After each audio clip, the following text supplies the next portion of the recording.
apologize for the start delay. I'm going to talk about Prop 65, the new warnings, and the new Prop 65 substances. Quite a few things today. I'm going to do a tiny bit of introduction and talk to you about how wonderful we are at Claigan about Prop 65. Actually, we are easily the most knowledgeable entity on it. You're going to run into in the test and consulting side, and I'll explain a little bit of that in history. Then I'm going to talk a little Prop 65 basics. Not too much, but not everybody's coming from the same starting point. So it's good to reiterate the main requirements on Prop 65, the exposure part, which is very different than concentration type rules like we have for ROHS. It's not about 1,000 ppm in the material or some such thing. It's about micrograms per day, and it's a little bit different. I'm going to talk about the current warning requirements and enforcement. And the enforcement of Prop 65 is one of the things that makes it so different. Not the fact the rules are exposure-based instead of concentration-based. Any criminal environmental violation in the state of California can be prosecuted in civil court. So which means virtually all the prosecutions, they're mostly about 300 a month, or prosecution notices, are by law firms, by private citizens. And so when you have like 300 or so enforcements a month, it's very different than other regulations. Also, the enforcements for the most part are public. So that also adds another element to it. I'm going to talk about the new warnings, the proposed new warnings, short and long form. In the main part, the big change is the short form, as expected, now needs you to identify one reproductive toxin and one carcinogen with a variety of rules around that. Plus what products can use the short form has changed a bit also. Then I'm going to talk about the 6 new Prop 65 substances from last month that kick in a year from now or so, and what they are. Then I'm going to talk about some common compliance approaches, and in particular why data gathering does not work for Prop 65. This is not a concentration. This is not about the ingredients. If you gather data about your plastics, you're going to get the safety data sheet for the plastics, which is really for a bag of pellets or flakes, and it's representative of dust, not for your product. A bag of pellets with dust, their exposure is quite different than, say, your server in a rack. Those are not the same exposure type risks. So there's a big disconnect, and how you actually handle it in compliance and real, and then a bit of Q&A. So like usual, any questions you have, feel free to submit it in the control panel, and I'll try to get to as many as possible at the end. Lots of questions this morning, great questions, a lot of fun. Went a lot of different directions, which is really good. Definitely in Prop 65, ask whatever you want. We are easily the leader in Prop 65 compliance, and I'm sure everybody says that sort of thing. I'm not very salesy, I'm very chemistry-ish, probably a bit of physics in there. I've done tons of chemical exposure. We've tested thousands of products for Prop 65 and very detailed and huge range, and including more complicated inhalation things like air cleaners and that kind of stuff. But we've also done a lot of defense. We're the technical references for probably at least 8 different law firms, not to mention a huge number of companies, when there is a Prop 65 litigation. We've defended 20 plus. We at least do one a month. It's relatively common. It's a fairly set piece battle, both technically and legally. And we know exactly what to do. Different situations have different answers. Phthalates are different than lead, which is different than a variety of the trace elements and powders and all that kind of thing. We know what to ask. There's a lot of new stuff now where when you get the information, the specific information you should ask for from the plaintiff, inside that information, you're going to get also details about how they acquired the product.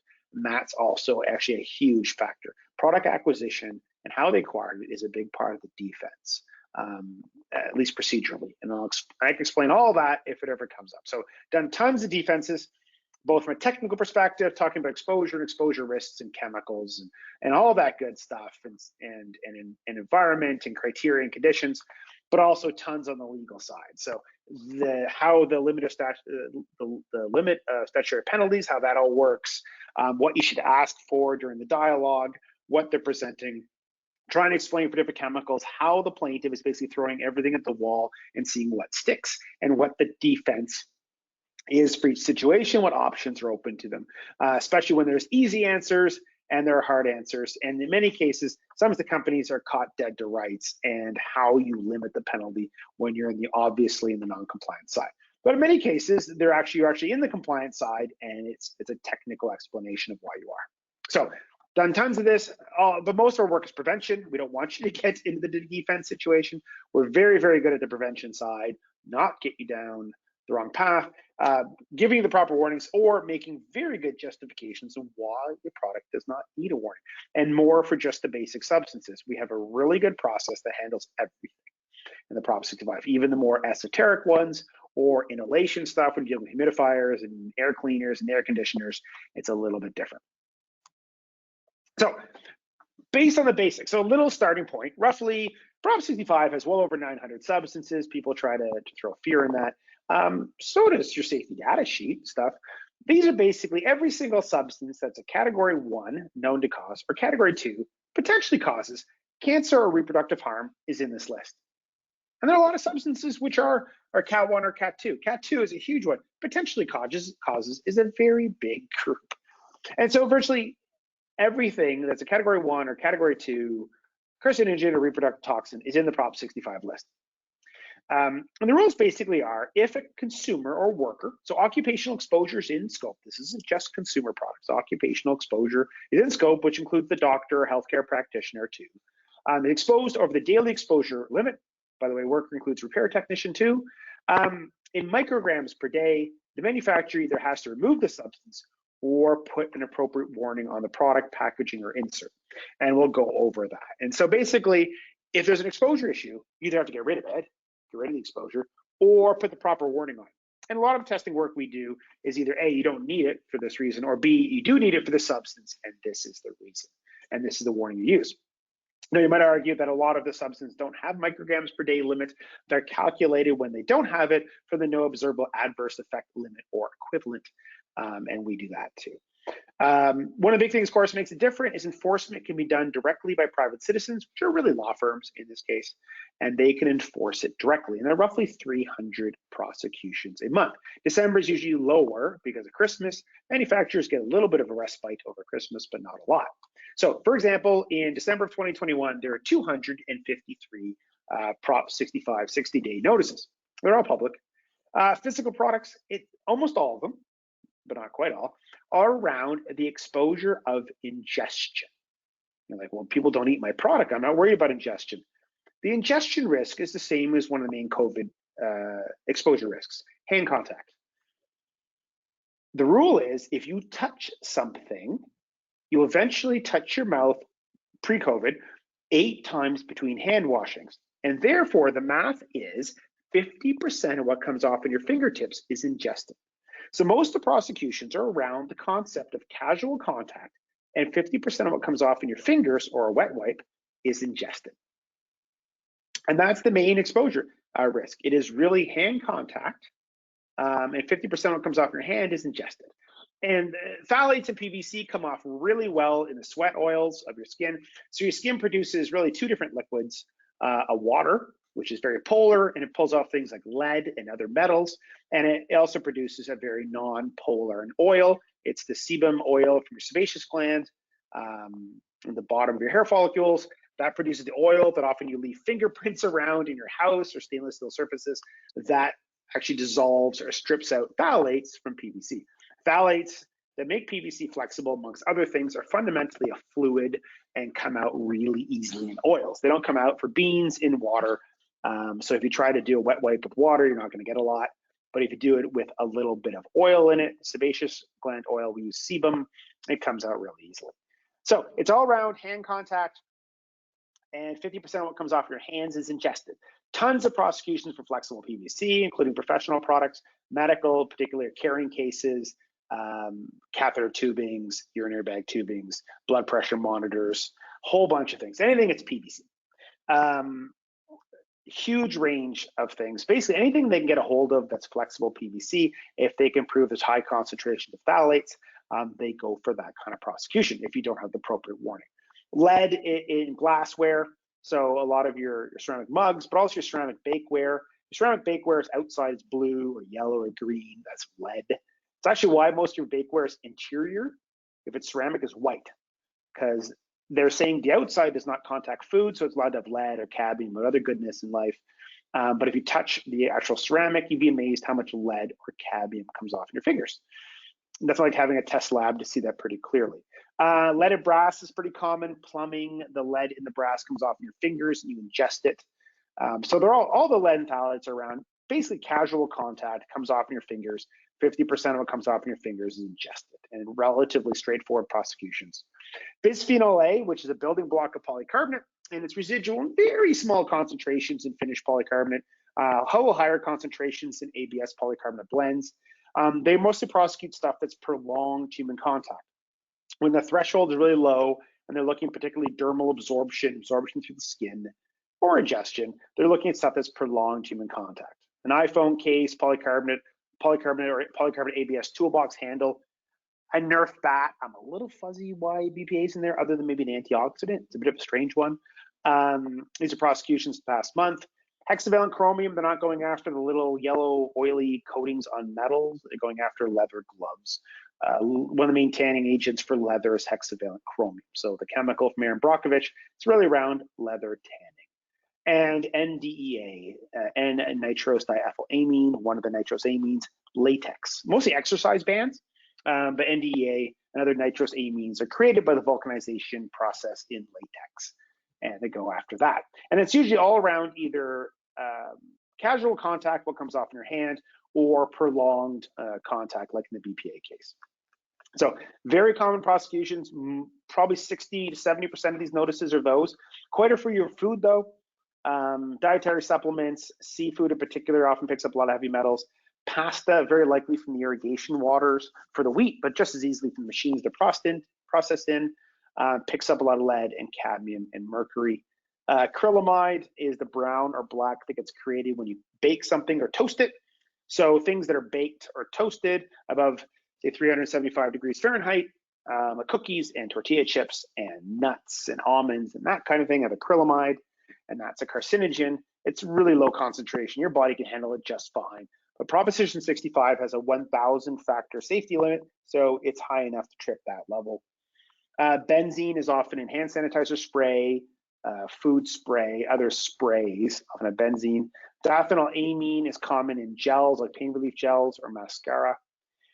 Coconut DEA is pretty common in shampoo. And then there's the really interesting one, which is titanium dioxide. So if you look at the safety data sheet for any of your light colored plastic, it will have titanium dioxide. Plastic, by and large, almost every plastic that's white or light colored is that color because of titanium dioxide. It's fundamental to make white or light colored plastic. Titanium dioxide is a carcinogen if inhaled. Like asbestos, it's a physical carcinogen as opposed to a chemical carcinogen. Neither titanium dioxide nor asbestos react with your body. They are inert, they're basically stone. But if you inhale titanium dioxide particulate, it's sharp, like asbestos, but not as much. It'll chop up your lungs. Your lungs will have to heal. Sometimes they heal wrong, especially as you get older, and that can be cancer. So titanium dioxide as an inhalable dust is a Prop 65 substance. And if you look at the safety data sheet to try to do data gathering of your plastics, you'll see titanium dioxide all the time. You'll see Prop 65 warnings for titanium dioxide. That doesn't apply to your product usually at all. The SDS is not for your tubing or your server or your medical device. It's for the bag of pellets or flakes that is used to make your device. The bag of pellets or flakes have tons of dust, quite a strong inhalation risk. And so they have warnings for inhalation substances like titanium dioxide or carbon black being why most plastics are black. Both are inhalation risks for cancer, but once they're in a solid product, nobody's going to be hopefully inhaling your server. It would be awkward and definitely not intended use. So it's a big also that disconnect you'll see between data gathering and what your actual product needs. And data gathering is also the worst telephone game you've probably ever seen. People like look at the skip database stuff and it's hilarious because it's so much based on the telephone game of complicated chemical stuff. Try to be wrapped up into a product and it ends up being pretty hilarious. This is even more so. The ingredients are made into something totally different, your product, and this is exposure, not ingredients concentration. So there is a huge disconnect between what you might try to gather for Prop 65. If you try to gather Prop 65 data, you're going to end up thinking you have 200 to 300 warnings per product but in some cases you might have none. Keynote about Prop 65 basics, there are 3 different types of exposures. All of them are in scope. Exposure for consumer, which for medical devices includes patients. Occupational exposure, worker, employee, repair technician, installer, or occupational exposure, they're all in scope. So professional products are in scope because occupational exposure is in scope. And environmental exposure is in scope. And so this is mostly water or air. Your typical car wash, what goes down the drain, that's a typical prosecution. That's environmental exposure down the drain. So all 3 are in scope. It could be a consumer, a patient, could be a worker, employee, healthcare practitioner, repair technician, installer. That's all occupational exposure, also in scope, and as is environmental exposure, washing it down the drain, for example. So they're all in scope. So this isn't just consumer products, it's consumer, it's professional, and it's the environment. Today, if you put the warning on the product or its packaging, you can use the short form, irrespective of the size of the product. It could be a refrigerator, you can put the short form on it today.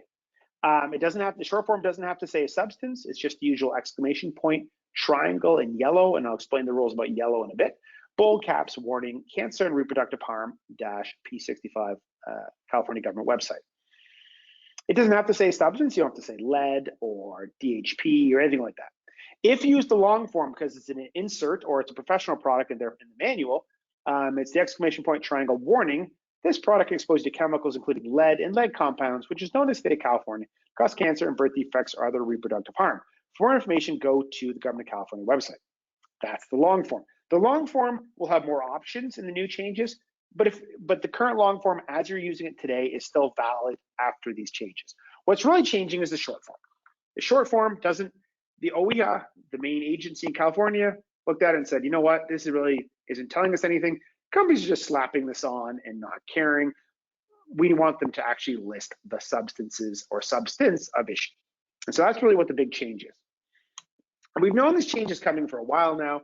We expected by the end of last year, one of 2 things to occur. Either the final rule is published at the end of the year with the new warnings, or what actually did end up happening, a short consultation with some minor changes in the text. And they're more or less minor. It's in consultation right now, should finish in 2 days. Even though it's a consultation, it's really a done deal. They don't want to fiddle faddle with this anymore. The final version will be published in, say, March or April. Then your product needs to be compliant 1 year from that. It's based on the date of manufacturing of the product. Virtually everything in Prop 65 is you have to be, products manufactured 1 year after publication have to be compliant to whatever the change is. And we'll talk about the new substances later, same deal. So imagine this gets published March 1st, 2022.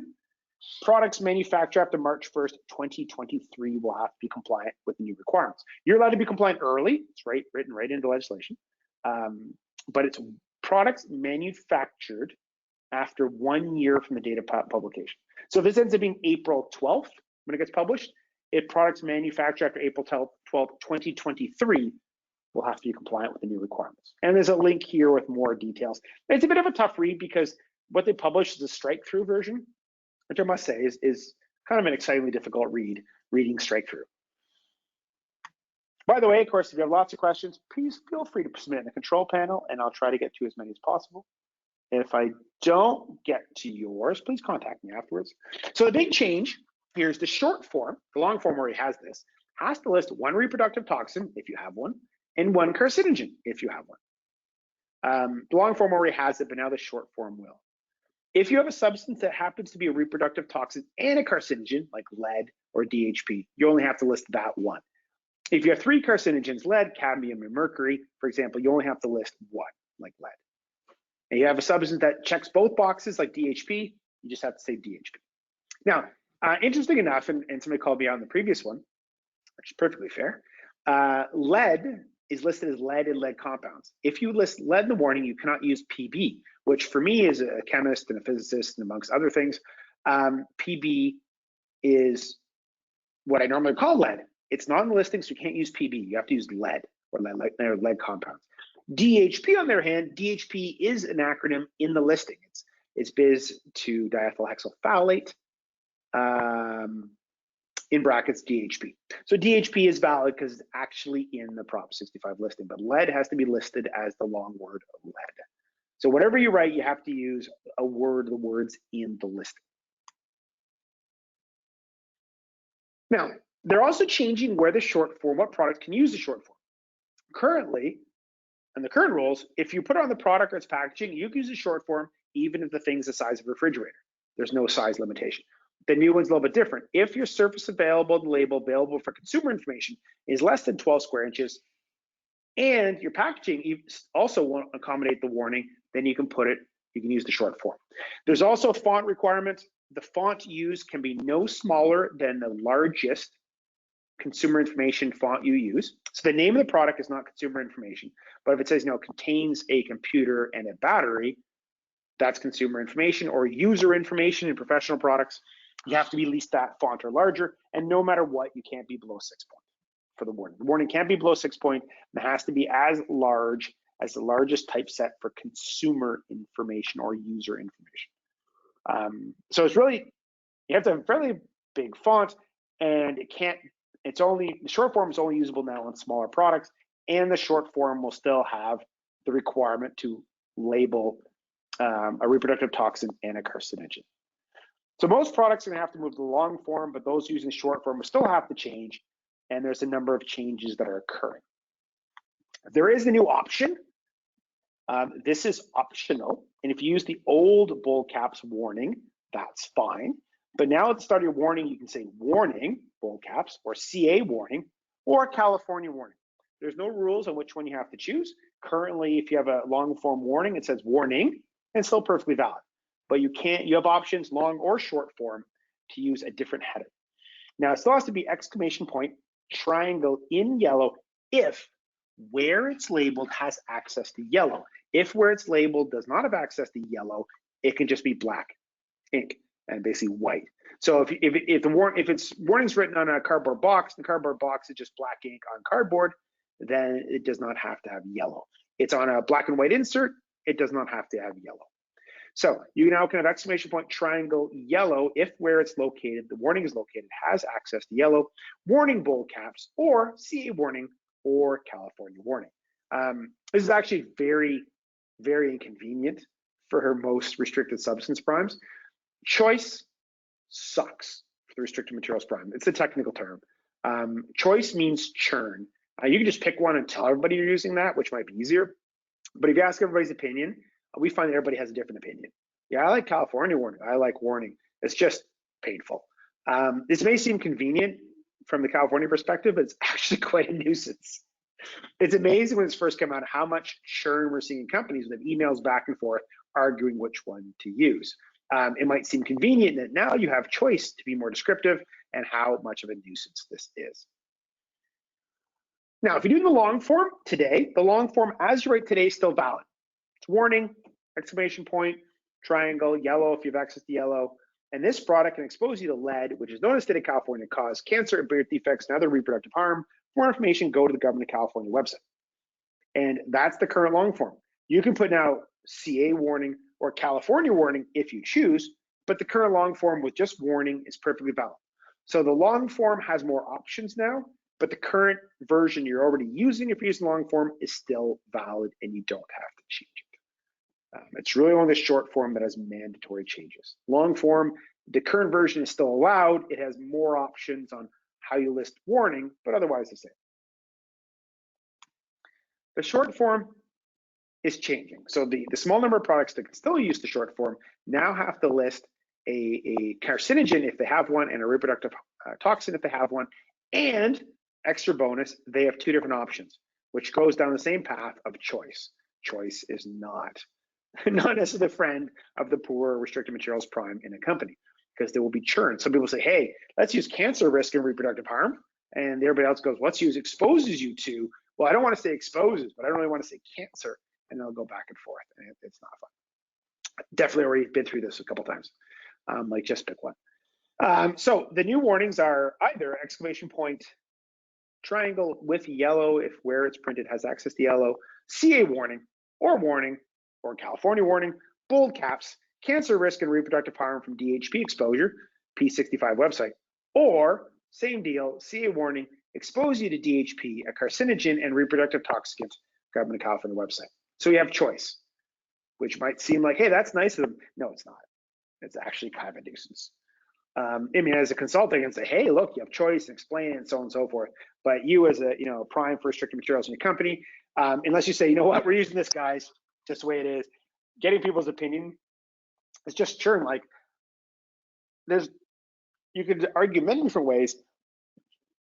One is less bad than the other, but that's really where you are. And people say, well, I don't like exposures. I don't like the word cancer.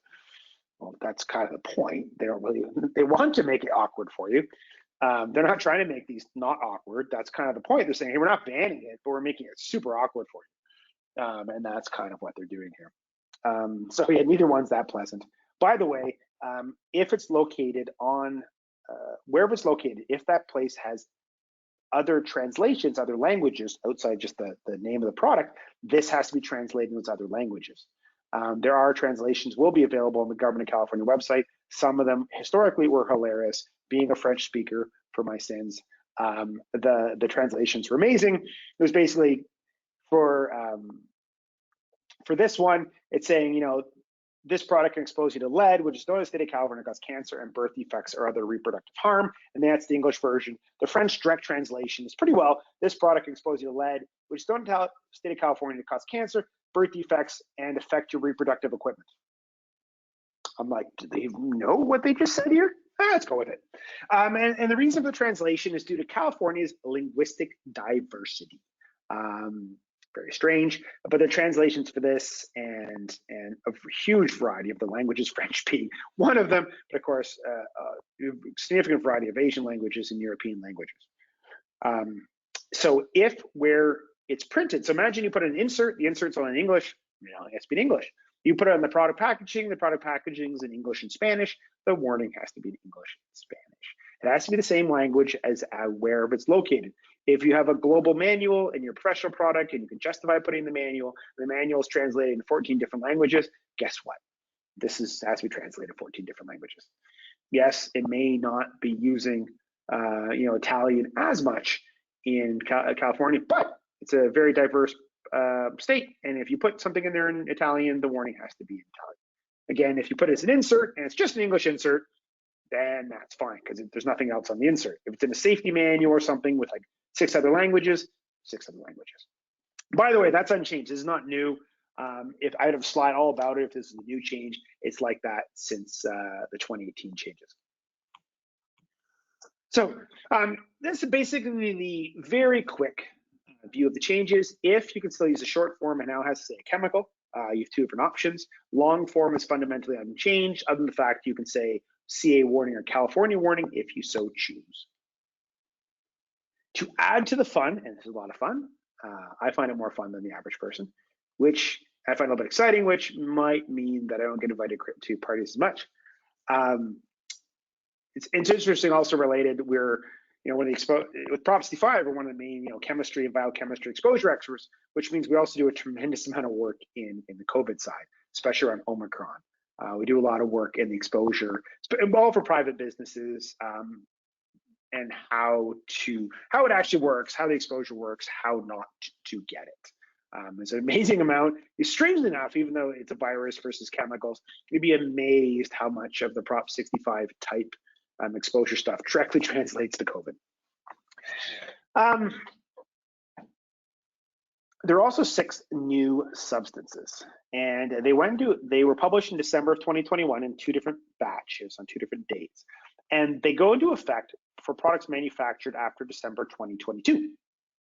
Again, this, like everything in Prop 65, it's products manufactured after 1 year later than the publication of whatever the new rule or substance or whatever it was.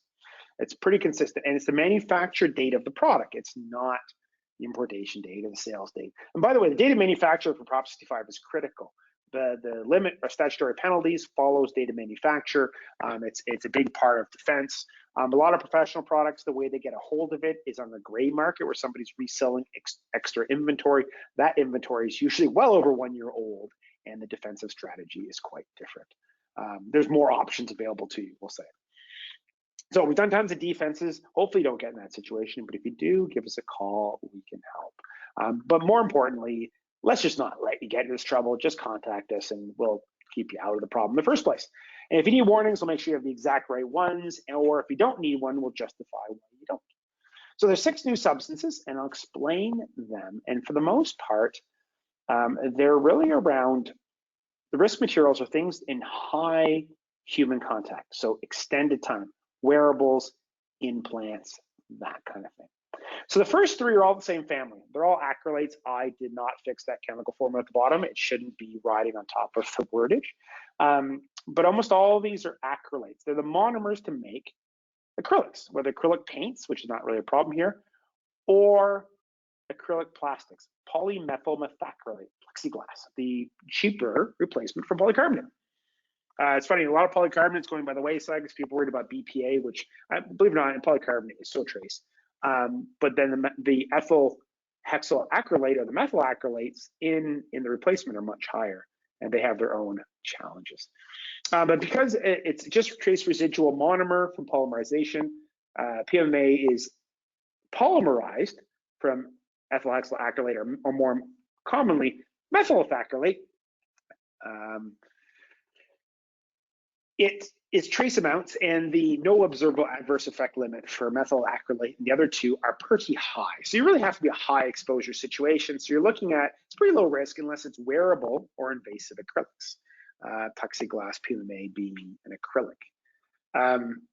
Medical devices, by the way, invasive is kind of complicated. Most medical prosecutions are still around casual contact. Invasive is a bit tricky for everyone. Rule of thumb, if your situation is an invasive exposure, whether it's acrylics, methyl acrylate and acrylics, or nickel and metal, or we'll talk about PFOA and floral polymers. If you look at your ISO 10993, your EU migration data, oversimplification, but not a terrible one, your risk factors in it are 100 times.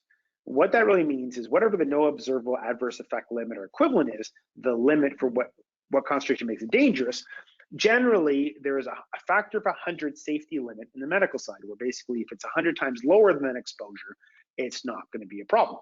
And so that is one of the most common parts. When you look at what's in your 10993 report and toxicity and whatever gets written up about it, it has a factor of 100 safety, makes it 100 times stricter. Prop 65 is 1,000 times stricter.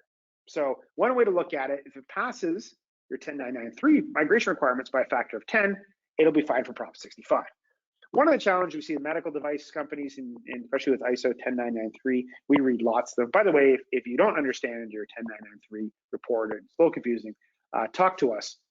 We'll also probably explain different criteria for simulation. It's very common in medical device companies to, whenever they do the medical testing, to get carried away. Like, let's say the most rigorous conditions ever, and if nothing comes out, we're obviously safe. Well, the problem is, if you got a plastic and you crank up the temperature to 50 degrees C and you leave it there for 3 days and you put in a very powerful non-polar solvent like N-hexane, the whole thing's going to fall apart and you're going to get tons of chemicals. So you always get tons of things. There are better ways to do this. Your skin is not, or blood is not made of N-hexane. You'd be dead. It at most has a tiny bit of oils in it from cholesterol in the blood or from the sebum in your sweat. So there's better ways to do this. And if a human being was running at 50 degrees C, they'd also fit in the category of dead. So when you run those kind of tests, you end up with tons of stuff coming out. There's a lot of similarity in 10993 to Prop 65. We have huge experience, done tons of medical. If your stuff doesn't make a lot of sense, we can help. But if you do have an exposure in an implantable situation, just realize the Prop 65 threshold is basically 10 times stricter than your medical one from a warning perspective. So the 3 different acrylates really only a problem in acrylics that are invasive, like inside the body, or wearable. You're wearing, like if you have a watch with an acrylic backing or something like that, PMMA backing, plexiglass blacking. The 4th one is Tetrahydrofuran. It is an aprotic polar solvent, which now probably everybody in the calls go, oh, aprotic polar solvent. That makes a lot more sense. Probably not. We haven't really talked much about aprotic polar solvents in the past 6 months or so. We've been talking pretty heavily about PFASs, the perfluoro side. But aprotic polar solvents are also getting heavily regulated. They're basically polar solvents, like water or hydrochloric acid, or polar solvents that are not reliant on the hydrogen for the polarity. water, it's the oxygen hydrogen that creates the polarity. HCl, it's the same sort of deal. The hydrogen pops off, and you get the H plus, very hydrogen-based polar substances. This is the A product, so no proton, polar solvents. So these are the things that are really used as solvent inside lithium batteries, not an exposure issue because inside the battery, or as the solvent in many things, in particular polyether polyurea copolymers, which also must go, okay, I know what that means. And you go, no, I don't. Spandex, it means spandex, or lycra. Spandex means expandable plastic. So if you have wearable spandex, it and all the other 8 protopolar solvents are at risk, because usually one of them has been used to make spandex or lycra or elastane or whatever the brand name is today, because polyether polyurea copolymer doesn't do as well with consumer sales. So it's usually like spandex or lycra or elastane, which sounds like different superheroes. It's that material, but it only runs wearable. It's not casual contact. The safe harbor limit, if you calculated it for this, will be super high. So it has to really be in a wearable situation. That's tetrahydrofuran, THF. We actually use in the lab all the time. It's a great solvent for extraction in plastics. That's why it's also used for non-woven fibers like spandex and lycra and that kind of thing. It can be residual, but its threshold is so high and it's just residual, it really has to be something wearable like spandex. And most clothing, especially women's clothing, generally has spandex in it. So that's where the risk is. But THF, or tetrahydrofuran, is just one of many of that family. DMAC, NMP, DMF, also sound like boy bands, are all risks. The last 2 are floral polymers, which I haven't talked much about aprotopolar solvents as much in the last 6 months. I have talked a lot of PFAS. Perfluoroalkyl substances. Probably they're also called forever chemicals. Cool name. What makes them so dangerous is the fact they're not. That's the problem, which is always so interesting. They can build up in the environment until the point they cause harm because they're generally pretty non-reactive. So PFOS is the surfactant, one of the surfactants that used to be part of Scotchgard. It's a surfactant. It or PFOA or many other ones in this family can be used as the processing aid to make floral polymers or floral polymer coatings. Long story short, floral polymers like PTFE, Teflon, or PVDF, Kynar, are made through emulsion polymerization, which again, most people probably in the call are going emulsion polymerization, surfactant, I understand now. Now, I really should have a graph for this. So basically, when making floral polymers, the original floral monomer, which is usually tetrafluoroethylene, is an oil. It has to react with something in water. It's water and oil. Water and oil don't like each other so much, polar versus non-polar. To make them react, you need a surfactant like PFOS or PFOA or PFNA or one of these PFAS guys. They're surfactants. They make oil and water hate each other less, in a very technical term. And so they're used in manufacturing. They're not part of the fluoropolymer, but they can be residual in it. Because they're just a surfactant for the manufacturing, and any of PFOS left over is accidental and trace. It's really not enough of it there for an exposure problem for Prop 65 unless it's high exposure situation, wearable. If you have a fluoro coated armband, could be a problem, or invasive. You have a PTFE part that's human contact and invasive. At that point in time, for the medical side, you want to look at your 10993 results and see how much perfluoro stuff is coming off. Do you realize that probably whoever set up the test got a little carried away with temperature? I still love the 50 degrees C. That's very common in those tests. Like, what are you thinking? Stuff will come off at that temperature. Good to know. You can look at that. Fortunately, invasive is not heavily prosecuted for Prop 65 because the technical level is higher. They'll normally go for medical devices over casual contact and the funness that comes off your fingers. The other one is, the 6th one is PFNA, which I'm not going to even start the joke about. Of course, everybody knows what this is.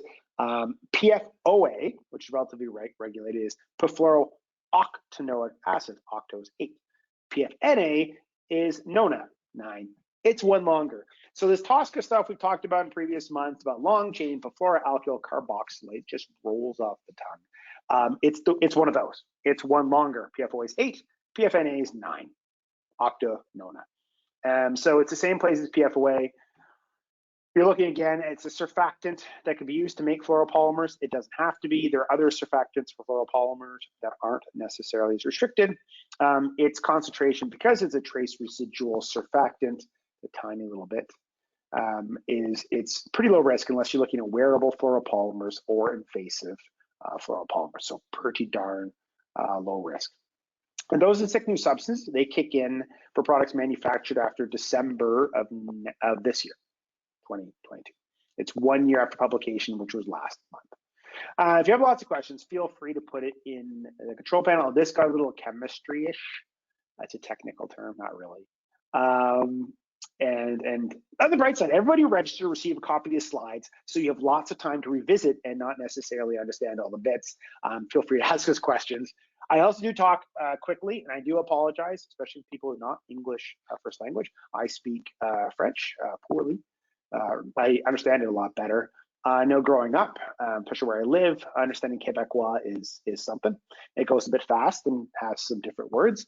I find listening to French much easier, and it's also a bit slower. When I'm doing a lot of work in conflict minerals, Congolese French is amazing because it's French is just extremely slow, which is great for understanding. It's nice and slow and calm. It's wonderful. So I can definitely understand me speaking quickly is a problem. I've been told lots of times I speak too quickly and it can't be understood. And I'm like, I'm sorry, Mom, which by the way is a true story. Yeah. So Prop 65 again, we've tested thousands of products. We really know this stuff. I'm sure everybody says this because we're salesy. I'm more chemistry, as you probably got the fact that I'm pretty excited about talking about that PFOA is 8. Carbon fluorines and PFNA is 9, and then aprotopolar solvents and where the proton is. Yeah, I don't necessarily get invited to as many dinner conversations for some reason, but it's really cool. Or I talk about COVID, which is a bit morbid, and there we are. So we've tested thousands of products. We really know this stuff. We're like a specialist. This is very niche. This is not for everybody. We are definitely a leader. We do mostly prevention, thank goodness, because the idea is not to get you guys in trouble. But if you are in trouble, we can help you out. Often people are in trouble because A, they didn't talk to us before, and or B, didn't listen. Not everybody listens. We are the leader in Prop 65 compliance. We can help you. Definitely testing is much easier when you do Prop 65, but it doesn't mean you test everything. It's external things. A lot of your products are very similar. The problem one's going to have the same as the other. And if you're going to test for something else, you might as well do it at the same time, like Tosca or that kind of thing. Data gathering, in general, is like the worst telephone game. We're seeing this to reach SVHC and skip. A lot of the declarations are laughable. It's very technical stuff. And it's a telephone game. But this is worse because yours is around exposure, not what happens to be the ingredients. And if people look at the safety data sheet, which for some reason people think is the holy grail of chemistry information, A, it's allowed to hide a lot of things, by the way, especially under Prop 65. But it's around its exposure. And the SDS is usually for a bucket of paint or a bag of pellets or flakes, which have totally different exposures than your server. I mean, you're not going to drop your server and fill the room up with server dust. Hopefully not. It's a totally different thing. So especially titanium dioxide, which what makes most plastics white, carbon black that makes most plastics black. They're inhalation risks only. You'll have trace solvents and monomers, ABS plastic, acrylonitrile, butadiene styrene. Acrylonitrile is a Prop 65 substance. 1,3-butadiene is a Prop 65 substance. And styrene is a Prop 65 substance. But they're mostly polymerized their way in ABS. And sure, if you got pellets of ABS and dust and you're inhaling the monomer, the exposure is quite different. You'll have solvents like ethylbenzene, toluene. We're really looking at inhalation risks. And sure, the poor fellow or whomever doing the molding in a bag of pellets shouldn't be sucking it up. But that's what the safety data sheet's for. It's not for your pipe or your housing or your medical device. It's for that bag of pellets. So it's very, very different. Also, a lot of times your exposure risk, what's going to get you in trouble is not the main product. It's going to be the carrying case for your blood monitor. It's going to be the little rubber cap you put at the end of the connector when you're shipping. It's going to be all that stuff. It's quite a bit different. Normally what gets you in trouble is the stuff you're not thinking about, the cheap stuff, because they'll mostly have this. It's not your expensive unit, it's the replacement Ethernet cable, which is PVC, that kind of thing. So we have a lot of experience. and it's often the secondary stuff and that kind of stuff that's a bit of a problem. One thing most people don't realize is a lot of their packaging is rubber. They're like, well, it's cardboard. Is it colored on the outside? Yes, it's covered in styrene butadiene rubber, just so you know. And they have different exposure risks around that. Colored paper, if you buy something where the outer box is colored, as opposed to just black printer ink, chances are it's got a rubber coating on top. You just wouldn't necessarily know that. So testing is usually the best way to do it. It's also faster, less expensive. It's very straightforward. It's also all they care about. Honest to goodness, you tell a plaintiff I gather data from a supplier, you've lost. We've defended so many things, it means nothing. Now in other regulations, it also means nothing to national authorities. People just haven't been prosecuted as much to know it means nothing to them. They're used to everybody saying, like the dollar store saying, hey, look, my supplier said it was fine. It means nothing. All they care about is they tested. Prop 65 is way different because it's 300 prosecutions a month. If you don't have a test report, you're done. If they disagree with you, you've got nothing. You said your supplier said it's fine, you've got nothing. It is all test report. We've defended so many. It's very much, okay, plaintiff, give us your test report so we can find out what you did and poke holes in it, and then have our own. We can cover all the risks. We don't just do the high risk ones. It's straightforward as long as you keep your process refined and with huge experience. When ISO 17025 lab, there's a huge amount of process control around it. You can test a lot of other things. You can also test for other regulations, TSCA, PFAS, REACH stuff, POP, ROHS, all that kind of stuff is relatively straightforward at the same time. It's a process variation of the same concepts. We will identify the specific warnings or the fact you might not need one. And if you have warnings because of this part, if you change this one part, you won't need a warning. And you might think, hey, they're just saying this because they're testing. We used to do data gathering.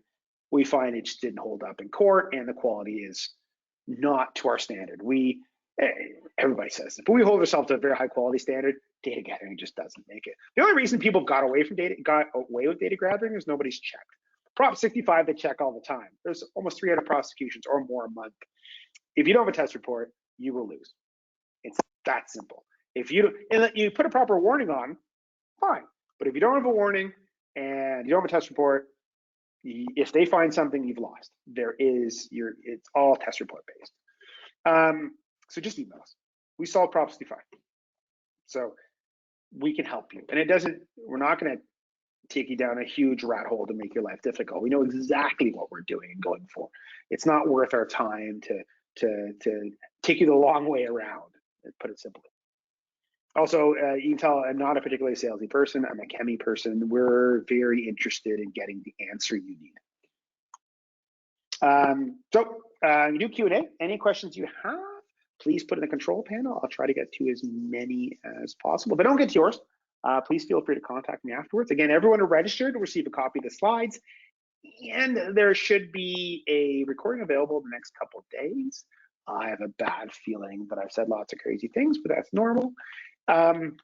Also, one of the nice things about the recording, wonderful things, very popular here, is that the recording, you'll be able to speed it down. So I actually sound like a normal person, and I not just 55 minutes of verbal diarrhea.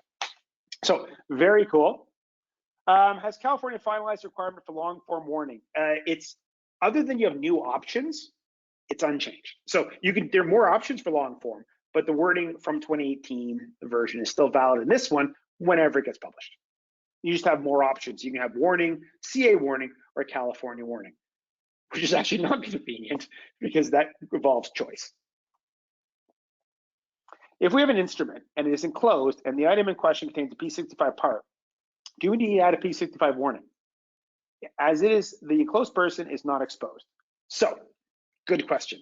If the user is not exposed, they don't need a warning. If it can be accessed by a repair technician or installer, you may have to put a warning or likely to put a warning in the repair manual or something similar, or provide a warning to them. But the repair technician won't see the product original box anyway, so it's meaningless to them. So a warning, if a consumer is being exposed, it's to them, or the user being exposed, it's to them. If it's a repair technician, it does not have to be with the main product originally. It would be put with the repair information or a similar type thing. So different. They're in scope. So if you say, hey, for example, it's very common for us, a dishwasher. Turns out Everything on the outside, consumer's not going to be exposed. However, the installer and repair technician can be exposed to phthalates in particular, wiring and, potentially lead and brass and that kind of stuff. So the consumer doesn't require warning, but the repair manual or installation manual has the Prop 65 warning appropriate to the situation. So it is true, when we do a lot of testing for certain products, we do actually differentiate warnings between user and repair technician. And this is important for much larger products and more valuable things, fridges, stoves, test equipment, etc. Compliance question. Okay, our company manufactures electroforms. Basically, okay, good, they explained it, thank goodness. We electroplate a metal coating on a mandrel. Okay, I'm pretty sure that's not a chimney. Oh, I get what it is. Okay, then dissolve the mandrel, leaving behind the metal shell. This shell becomes our product. The metal we produce is a nickel cobalt alloy. We're not sure if the nickel cobalt metal alloy falls under Prop 65. We need to label it. A, we can help you. B, you're gone deep down a very complicated situation. So imagine cobalt or nickel are Prop 65 substances, and they are and they aren't. It's great. So one of the things about nickel, there's a passage in the legislation, I think the equivalence, it's in the basement, in a room, in a drawer, and the locked drawer in the front of the room, the door says, beware of the jaguar. It's hard to find, but there is actually a passage in Proposition 65 that says nickel is not a Prop 65 ingestion hazard. So that means casual contact is out. So nickel is only a Prop 65 substance if wearable. So you're looking at dermal exposure, and there are straightforward tests for dermal exposure. So a wearable, and then the nickel itself, it's a bit complicated, has to be in contact. Now, normally I would say, hey, if you coat something, the exposure is quite reduced. One of the challenges is nickel is often used as an adhesion layer, especially for gold. Gold doesn't stick to stuff. So gold often uses nickel as an adhesion layer onto copper. And gold doesn't plate for beans, and it has fissures in it, and normally any of gold plated, you can touch the nickel underneath it. So theoretically, the gold should coat it, but it doesn't. Rhodium, which is often called white gold, coats it much better until it wears off. This is actually why a lot of people are allergic to gold. Most people allergic to gold are not allergic to gold whatsoever. Well, they can't be. Gold is unreactive. You can't be allergic to gold. What they're allergic to is the nickel underlayer of the gold. So probably not allergic to pure gold, but gold plated, it's because their skin touches the nickel underlayer, because gold fissures when it plates, and you directly contact the nickel, and it's a nickel allergy. Actually, if you want to be really technical, nobody's allergic to nickel either, actually. You can't be allergic to a metal. You might say, well, I know people allergic to nickel. Yes. What actually is happening is you can't be allergic to nickel. You can only be allergic to a protein, like food or a virus. And what you're allergic to is nickel dissolves in human sweat and becomes nickel 2+. Nickel 2+ reacts to the proteins in your skin and creates a metallo-protein hybrid. It's protein, and you're actually allergic to the nickel protein hybrid, strangely enough. So people allergic to gold, they're allergic to nickel, but they're not really allergic to nickel. They're allergic to the thing that the dissolved nickel makes your proteins on your skin into. But again, Prop 65, nickel casual contact. Nickel is not a Prop 65 for ingestion, so it means casual contact is out. It has to be a wearable. So nickel, and there's a straightforward test, if you have nickel in skin contact or as an underlayer, say for gold in skin contact, it is a Prop 65 risk, but otherwise it's not. If it's inside the product and nobody touches it, we're good. Oh, Prop 65 is a 1,000 factor safety net. I couldn't find that. Well, it's not a safety net, it's the other way around. It's 1,000 times stricter. So basically, if you go down the deep, dark hole of how do you calculate a safe harbor limit from a no observable adverse effect limit or a no observable effect limit, there is 1,000 times risk factor in that calculation. So you basically say, hey, 1 microgram a day per kilogram body weight, or 1 milligram a day per kilogram body weight. It says no observable adverse effect limit. You divide by 1,000 for Prop 65, so it becomes 1 microgram, not milligram, per kilogram body weight per day. Everything's by kilogram body weight per day, and an adult is seen as 70 kilograms. So children have a lower number. So it's all part of one of the main calculation documents, which it's a wonderful document because I think it's scanned in, which makes searching kind of exciting. I love those documents. Where do patients and students fall in types of exposure? Patients are consumers, students Great question. Students are probably that's a huge question of whether they're a worker or they're a consumer.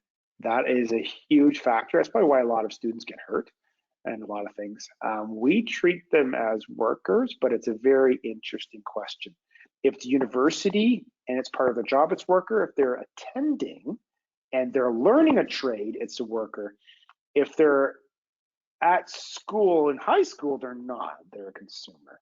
And it's not well described. It's a complicated problem, is whether it's part of their job or training for a job, or the fact that they have to be at school and they're not expected. It's not part of, grade 7 is not part of job training. Is it true the long version available in the product manual will not be affected by the new version? Correct, in a way. The long version you're using is still valid. It just has more options. You do not have to choose those options. So the one you're using today would be fine. If it's correct to begin it now, it's correct then. Use of PB versus lead explanation was not clear. I really should have brought up a picture of it. When the substances are listed, they have a particular name. Lead and lead compounds doesn't use the word PB anywhere in there, and that's why you can't use PB in the warning. It's because the listing doesn't use PB. DHP's listing for bis-2-diethyl hexylphthalate has in brackets DHP.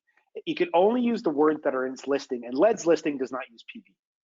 It seems self-explanatory to me that it's PB, but then again, one of the reasons why the warning is an exclamation point instead of the GHS symbols for reproductive hazard or cancer is because they deemed the literacy rate in California was too low. So that's why also I can't use PB. By the way, one of the great, talking about Prop 65 defenses, I was helping a defense, a year ago. The lawyer was berating me that I kept calling something CL instead of, obviously it's C1. And it was really awkward explaining that Cl is the elemental symbol for chlorine, and we were talking about chlorine.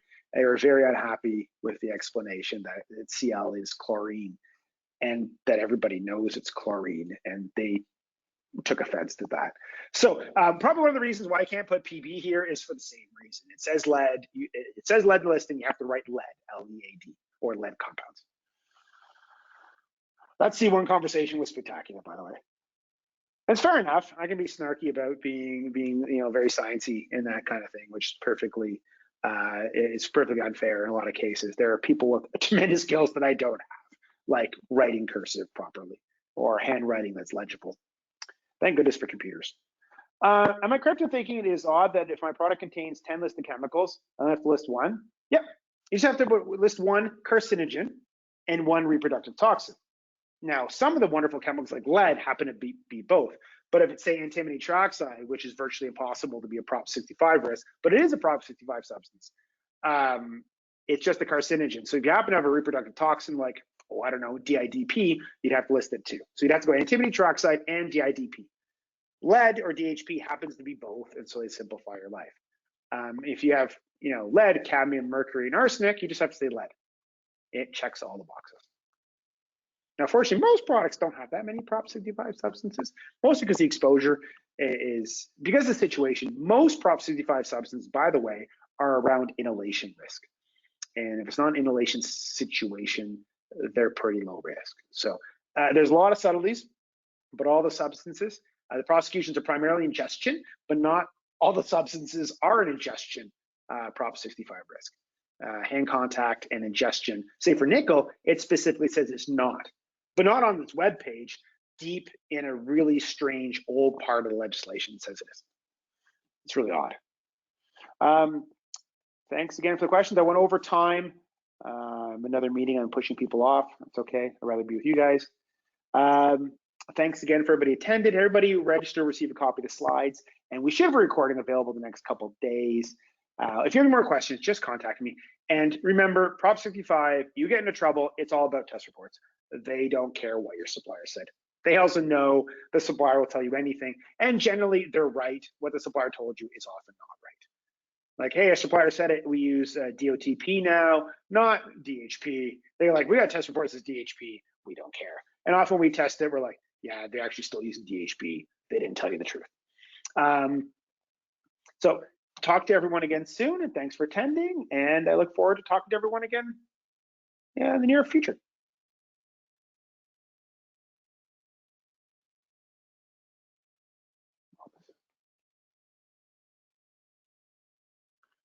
So I awkwardly try to find the end webinar button.